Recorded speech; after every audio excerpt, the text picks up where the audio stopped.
Welcome, everyone, to Stepping Into Your Leadership. I'm your host, Christine Courtney. Our goal here is to give you some actionable takeaways that will help you lead your teams. Thanks for joining us on this leadership journey. Let's get started. Hi, everybody. Welcome to the Leadership Summer Studio. I am back in the studio today with two of our fan faves, Blonka Winkfield and Tom Armstrong, and they are here today to take up the challenge, the summer challenge of a very quick summer version of Stepping Into Your Leadership, where we handle one difficult employee and how they might handle it. They could agree, they could disagree, they could add on. They have no idea what I'm going to hit them with. You at home can listen along and see if you have some different ideas, or maybe this gives you some way to handle this person who you're struggling with.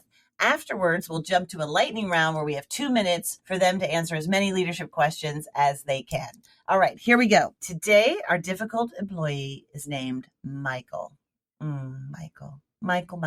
We all have had a Michael in our lives at some point. And this Michael is a senior analyst who frequently displays a negative attitude toward new projects and changes, demoralizing his teammates and resisting efforts to innovate. During recent project planning sessions, he openly criticized new initiatives and expressed doubts about their success, discouraging his team from embracing new ideas. Tom, this sounds like you. I like Michael. A little bit like me in some ways. Okay, so first of all, when I hear people complain about someone in the room who doesn't embrace every new change, it's important to do change management. Maybe this is someone who's really good at identifying risks ahead of time. I've noticed that a lot. I work also with some, and I will give people feedback who are the one person in the room who's challenging our biases and groupthink. I will approach that person and say, when you're challenging our groupthink, it makes us really look at things differently. And it's a very valuable voice to have in the room. And I really appreciate you, because sometimes they can feel very isolated. And the reason why they're pushing back, there might be a perception that it's because they're just negative. But actually what they're doing is protecting the company. They're the person who's out there looking in the field, looking out for the lions to make sure there's no lions that are going to come attack the village, right? They're alert. And so they're paying attention. They're not just going like, oh yeah, everything's good. It's important to have optimism in the company and people that are like free thinkers and going, yes, and that yes, and thing. I think it's also important to have at least one voice in the room that's saying, whoa, everybody, but are you paying attention to this? Because if you're not, it could be a future problem. And it's true. Sometimes those people it can also be coupled with what would be perceived as a negative attitude. You cannot coach negative attitude, but what you can do is give this person guidance by celebrating the positive impact they have on the team, and then giving them feedback, especially if they're your direct report, giving them actionable feedback on how to deliver their information in a way that can actually make the group feel supported and open still. Because you don't want to close. It's possible to give this kind of like, oh, there's a lion out there, and now everybody's afraid. And when people are afraid, all the amygdala stuff that Christine talks about and the brain shuts down, you're no longer able to really think creatively. So that is a negative impact that particular behaviors that Michael is having, that's happening on the group. I could talk about those specific behaviors, never about the attitude, because that's very abstract. But talk about the specific behaviors that he could change, just a little bit of engineering to his approach that'll make him so much more of a powerful leader, because he's super important in that room. But drawing people down potentially. So how can he do it in a way that lifts people up? So that's the way I would approach it, I guess. Okay, Blonka? I think he's hit it all. I don't really have a whole lot to say after that. Yeah, because that's the main thing. I think normally it is in those scenarios, the person, I'll say most of the time, doesn't want to be negative or doesn't want to be seen that way. That's just, they are disagreeing. And as Tom said, that voice in a room is a very important one. We've talked before, I'm sure Christine's mentioned it before, about, the Disney model. You have the optimist, the dreamer, and it's important to have that in the realist, the person who is there saying this could work, it could not work, and giving the reasons why. It's all in the delivery, of course. And so if he is being negative to others, as Tom said, that's where you have to have really big conversations about the behavior that they're exhibiting and not the attitude. And not to go too far into geopolitics with this, but nations go to war all the time because you have a president surrounding himself or herself with like-minded people, and there's no one in the room who's willing to stand up and say, this is a bad idea. and then you end up with a lot, I'm serious. It's at a very high level in society, and it comes all the way down to what happens in the workplace. This guy's voice is needed. Yeah. So that's it for me.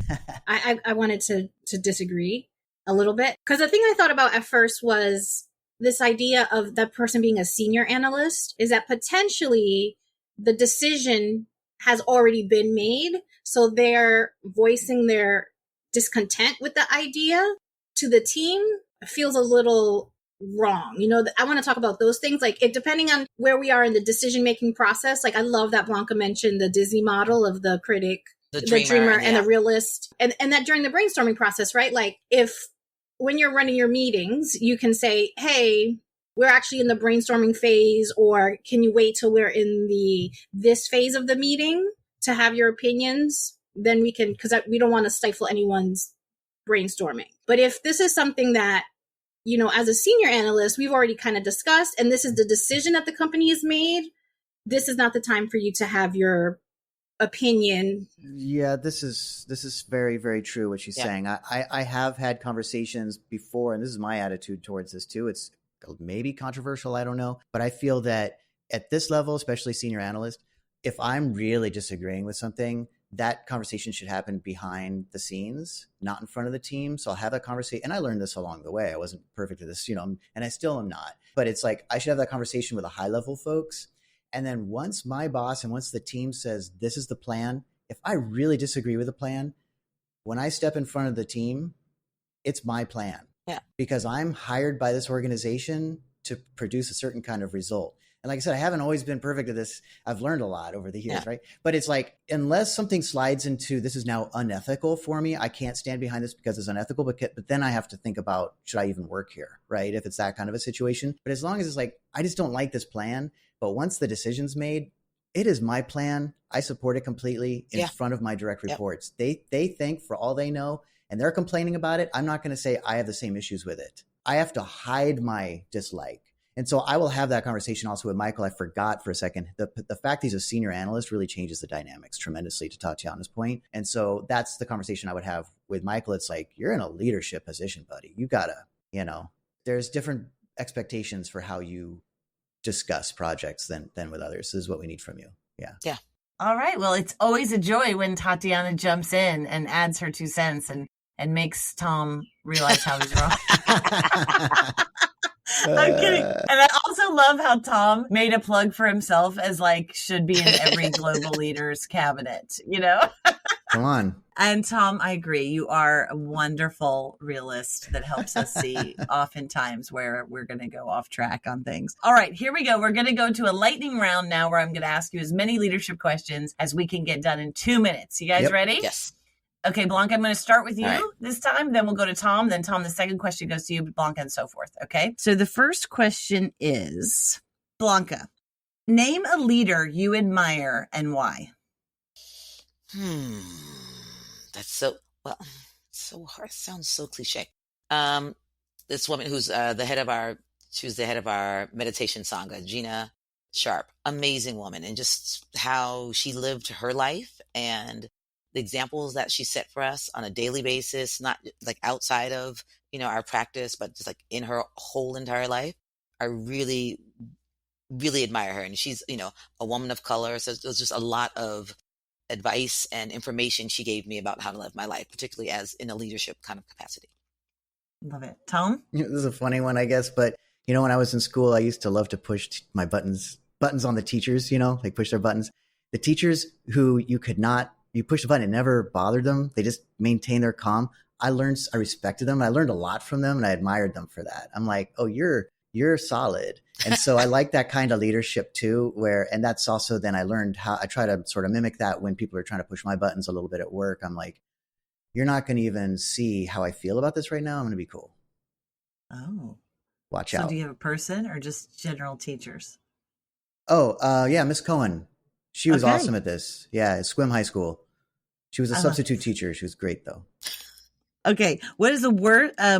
Tom, what's either a great or a terrible TV or movie boss? Oh, I love this. So I had never seen the movie Devil Wears Prada. And then I saw it on an airplane. I was like, great movie. I can't believe I never saw it. And Anna Wintour, right? So Meryl Streep's playing her, the Vogue editor. I think she was a cool boss. Everybody says she's the worst boss, but But I was like, I like her a lot because it's a little bit like the Marines. If you can survive this, and people sometimes gather around that and they want that. And I liked her leadership, even though I would never behave like she did, but I would actually kind of thrive with that kind of leader in that environment. It has to be super high level though, like Vogue, like, in the fashion scene, you want to be with the best. Then you're going to have this, I thought she was pretty cool. That's great. Marines. Blonka. My favorite is the boss in Blackish. He's hilarious and wrong in every single way. Like, he does not politically correct, doesn't want to work. He and Steve Carell in The Office are like my two favorite worst bosses. Like, they are hilarious. It's so true. What to do and not be a leader. Those two. Go. Awesome. All right. Well, we used up our 2 minutes, but those were very good answers. Thanks for joining us today, Blonka and Tom. And thanks those of you who are listening out there to our summer series. I hope you get something out of it. And we'll see you next week with some new people in the studio and some new problem employees. Have a good summer. Bye. Bye. I can't believe your problem employee was based on me. I'm so... Thanks, everybody, for listening. I'd like to give a special shout out to our podcast producer, Richard Francisco. Check out our notes for any details. And if you get anything out of this, please follow us. And if you enjoy it, please take a moment to rate us or write a comment. It will mean the world to us. We'd love to hear from you. And if you just can't get enough, follow me on TikTok and check out tlpnyc.com/podcast for more information.